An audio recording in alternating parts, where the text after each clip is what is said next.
नमस्कार. शुभदा विद्यालय यूट्यूब चॅनलमध्ये पुन्हा एकदा आपल्या सर्वांचं मनापासून स्वागत. आज आपण इयत्ता 10वीच्या वर्गाचा हिंदी विषयाचा तास घेणार आहोत आणि या तासाला आपण हिंदीची प्रथम सत्र परीक्षेची प्रश्नपत्रिका उत्तरासहित सोडवणार आहोत. ही प्रश्नपत्रिका आपल्याला चालू शैक्षणिक वर्षासाठी नक्कीच उपयोगी ठरणारी आहे. एकूण 80 गुणांचा आपला हा पेपर असणार आहे आणि हा सोडवण्यासाठी 3 तासाची वेळही आपल्याला दिली जाणार आहे. स्वतंत्र अशा उत्तरपत्रिकेवर आपल्याला या प्रश्नपत्रिकेतल्या सर्व प्रश्नांची उत्तरं लिहायची आहेत. आजच्या व्हिडिओच्या माध्यमातून आपण या प्रश्नपत्रिकेतल्या सर्व प्रश्नांची उत्तरं जाणून घेणार आहोत.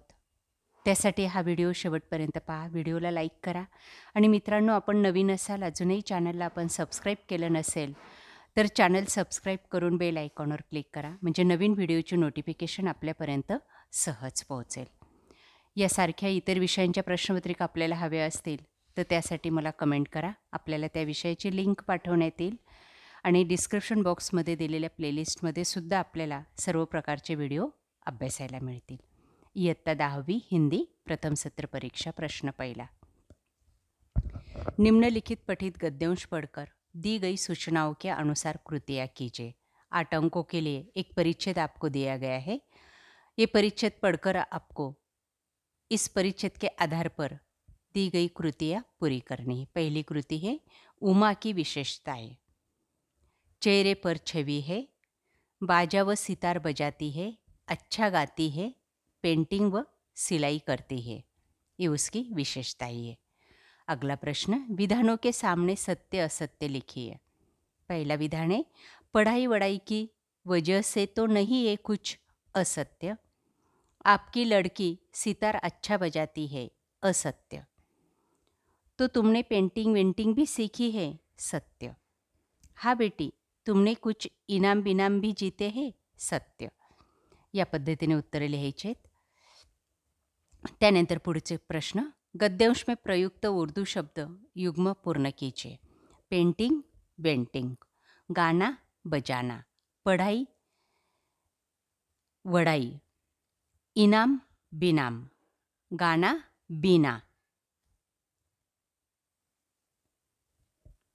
गाना बीना. पुढचं, गोपाल प्रसाद बहू में गाना बजाना, सिलाई, पेंटिंग आदि गुण चाहते हैं पर पढ़ाई नहीं. क्या यह उचित है? इस बारे में अपना विचार यहाँ पर लिखना है 2 अंकों के लिए. अगला प्रश्न है, निम्नलिखित पठित गद्यांश पढ़कर दी गई सूचना के अनुसार कृतियाँ कीजिए. 8 अंकों के लिए ये परिच्छेद आपको दिया गया है. उनके आधार पर दी गई पहली सूचना, संजाल पूर्ण कीजिए. देखिए इस तरह से पूर्ण करनी है. मरीज से मिलने के लिए आने वाले लोगों की विशेषताएं. 4 विशेषताएं यहाँ पर लिखनी है. पहली है, ये लोग सिर्फ औपचारिकता निभाते हैं. दूसरी है, इन्हें मरीज से हमदर्दी नहीं होती. तीसरी है, ये केवल सूरत दिखाने आते हैं. और चौथी है, मोहल्ले वाले अपनी फुर्सत से ही आते हैं. दूसरा, आकृति पूर्ण कीजिए. दर्द के मारे मरीज को यह नहीं आती नींद. ब, कुछ लोग यह निभाने आते हैं औपचारिकता. क, इन लोगों को मरीज से यह नहीं होती हमदर्दी. ड, कब मेरी टांग टूटे कब वे अपना यह चुकाए एहसान. त्यानंतर पुढचं, निम्नलिखित शब्दों के लिंग पहचान कर लिखिए. एक, फुर्सत स्त्रीलिंग, वक्त पुल्लिंग. समानार्थी शब्द, आँख नयन, दर्द पीड़ा. अगला प्रश्न, मरीज से मिलने जाते समय कौन सी सावधानियाँ बरतनी चाहिए. इस विषय पर अपने विचार लिखिए 2 अंकों के लिए. हम अपने ख्याल से इसका आंसर लिख सकते हैं. मरीज से मिलने के वक्त दोपहर में नहीं जाना चाहिए क्योंकि वो आराम का वक्त होता है.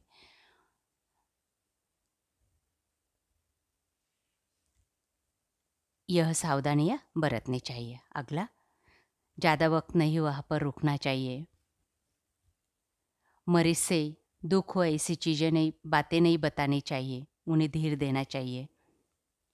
यह सावधानी बरतनी चाहिए. अगला प्रश्न, अपठित गद्यांश दिया गया है 4 अंकों के लिए। वो पढ़कर आपको दी गई कृतियाँ पूरी करनी है। देखिए पहली कृति, चीनी वैज्ञानिकों द्वारा भूकंप आने के पूर्वानुमान लगाने के आधार। पहला है कुत्ते के भौंकने से और मुर्गियों की बेचैनी से। दूसरा प्रश्न, भूकंप से होने वाली हानि से बचने के उपाय। भूकंप से होने वाली हानि से बचने के लिए हमें अच्छे पक्के घरों में रहना चाहिए। जब भूकंप की आहट हो उस समय सुरक्षित ठिकान पर पहुंच जाने चाहिए जल्दी।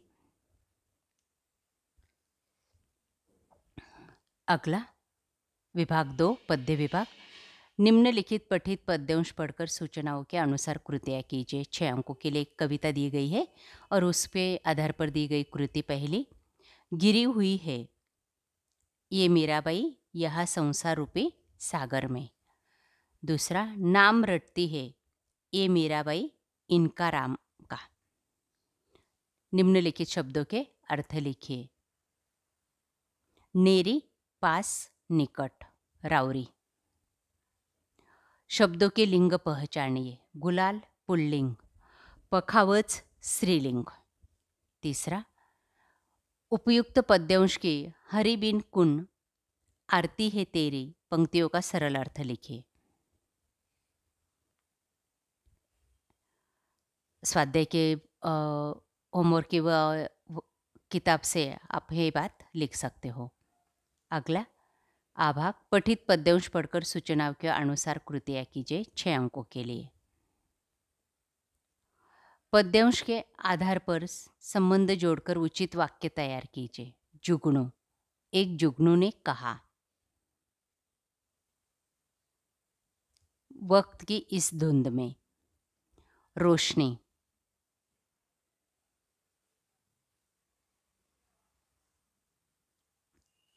इसके आधार पर वाक्य तैयार करना है। वक्त की इस धुंध में तुम रोशनी बनकर देखो। तितली, तुम ना खिलते फूल पर तितली के टूटे पर देखो।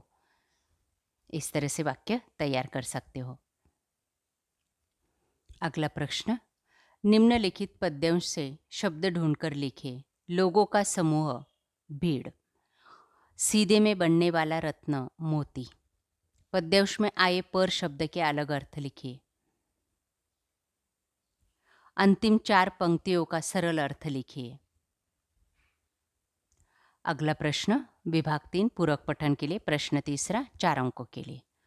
सिरचन का एक उतारा याद पर दिया गया है गद्यांश और इसके आधार पर कुछ कृतियाँ आपको पूछी गई है। पहली कृति है सिरचन को आने वाले काम। शीतल पाटी बनाना, बांस की चीक बनाना, सतरंगे डोर के मोड़े बनाना, तूज की रस्सी के जाले बनाना।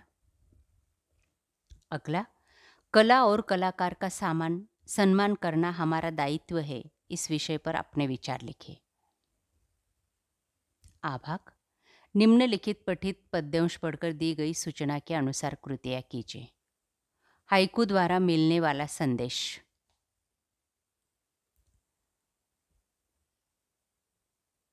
हमें पूरा जीवन काम करते रहना चाहिए। नेत्रों से अश्रु बहने से मन की पूछा बाहर आ रही है। अगला, चमकता घना अंधेरा, मंझधार में डोले जीवन नैया। परोपकार के विषय पर अपने विचार लिखने हैं। अगला प्रश्न चौथा, व्याकरण भाषा अध्ययन के आधार पर। पहला प्रश्न, शब्दभेद पहचानिए। सोनाबाई के बच्चे खेलने लगे, सरल वाक्य है। दूसरा,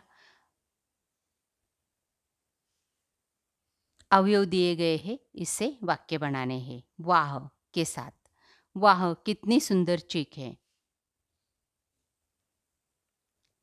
मैं पिताजी के साथ बाहर गई। अगली कृति, 2 में से कोई एक। संधि विच्छेद। अंतचेतना, अंतचेतना विसर्ग संधि। अथवा निराशा, नि अधिक आशा, व्यंजन संधि। चौथी कृति, सहायक क्रिया पहचान कर उसका मूल रूप लिखिए। रूपा का हृदय सुन्न हो गया। जाना क्रिया का आकस्मिक भाव का बोध कराती है। गया का जाना। अगले वाक्य में गई है शब्द दिया गया है, गई का जाना। उसका भी वही उत्तर है, आकस्मिक भाव। अगला प्रश्न, रोना, रुलाना, रुलवाना, मिलना, मिलाना, मिलवाना। मुहावरों का अर्थ, राह देखना और शेखी बदारना। शेखी बदारना का अर्थ है आत्म प्रशंसा करना। कुछ लोगों को शेखी बदारने की आदत होती है। अगला, मुहावरों का उचित चयन करके वाक्य फिर से लिखिए। आज बोलबाला होना आजकल के युग में विज्ञापन का बहुत बोलबाला है। सातवां, नारी कर्ता कारक, मैं अधिकरण कारक। विराम चिन्हों का वापर कीजिए, उद्गारवाचक चिन्ह और पूर्ण विराम। नौवां, काल परिवर्तन कीजिए। एक चेहरा बड़ी तेजी से जवाब देता है।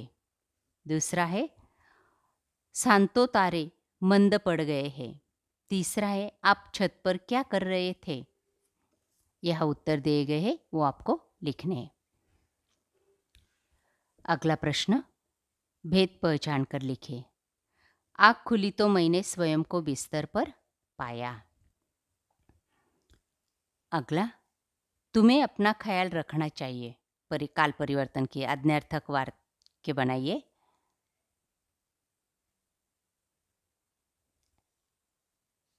जी हाँ, मैं अपना ख्याल रखूंगी। मानो इतना ही बोल सकी, प्रश्नार्थक वाक्य। क्या तुम इतना ही बोल सकी? इतना ही बोल नहीं सकती, इस तरह से। अगला प्रश्न, वाक्य शुद्ध करके लिखे। मैं मेरा काम करता हूँ। मैंने क्रिकेट की मैच देखी। मेरा घर तुमसे अच्छा है। इस तरह से वाक्य शुद्ध करके लिखने। अगला प्रश्न, पांचवा, रचना विभाग के लिए। पत्र लेखन। निम्नलिखित गद्यांश पढ़कर 4 प्रश्न तैयार करने हैं। मानव जीवन में किसका महत्व अधिक है? ये पहला प्रश्न होगा। दूसरा है,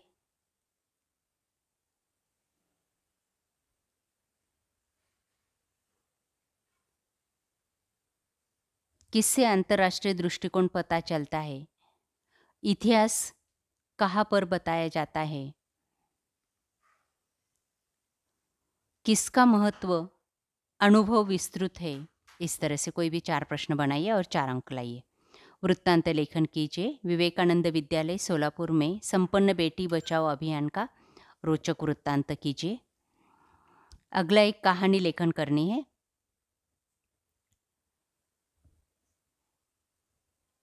दूसरा है विज्ञापन लेखन। स्कूल बस के ड्राइवर चाहिए, इस आधार पर विज्ञापन करने हैं। निबंध लेखन है मेरा भारत देश, पर्यावरण संतुलन और पुस्तक की आत्मकथा। अशा प्रकारे विद्यार्थी मित्रांनो, आज आपण इयत्ता 10वीची प्रथम सत्र परीक्षेची प्रश्नपत्रिका उत्तरासहित या ठिकाणी अभ्यासलेली आहे। आपल्याला हा व्हिडिओ नक्कीच उपयोगी ठरणार आहे। यासारखे नवनवीन व्हिडिओ पाहण्यासाठी आपल्या चॅनलला सबस्क्राईब करून बेल आयकॉनवर क्लिक करा। थँक्यू.